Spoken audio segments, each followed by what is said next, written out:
Plenty of focus on the economy this week. Today, the Reserve Bank kept interest rates on hold at their record low levels, as expected, and said we'll be living with low rates for an extended period.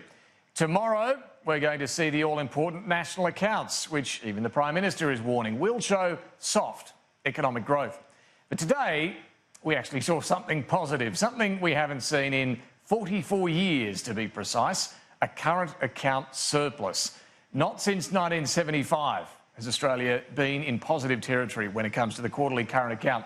You do need to go all the way back to 1975, a little blip right there, the last time we were in positive territory. We've had current account deficits ever since. You can see some big ones there until today. This is for the June quarter. It means for the first time in more than 4 decades, there was more money flowing into the Australian economy in the June quarter than flowing out.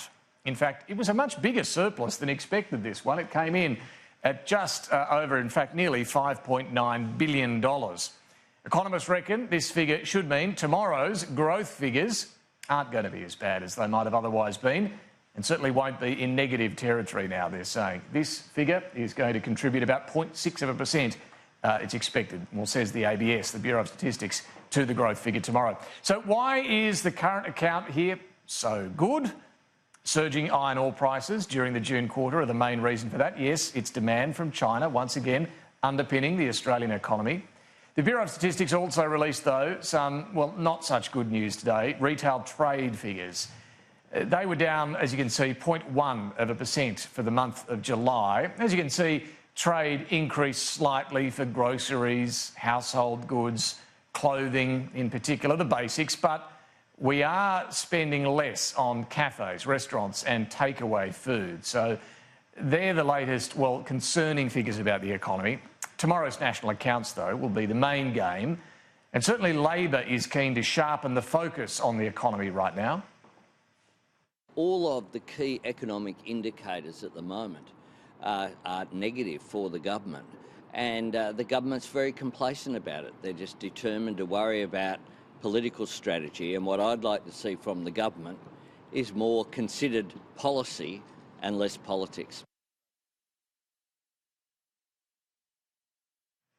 Well, we'll see. Not all figures are bad right now, though, as we saw with the current account surplus. Some might say, though, that this isn't necessarily such good news to have a current account surplus, that it means there's some weakness in terms of demand. We're not spending as much on imports in particular. But our exports are up.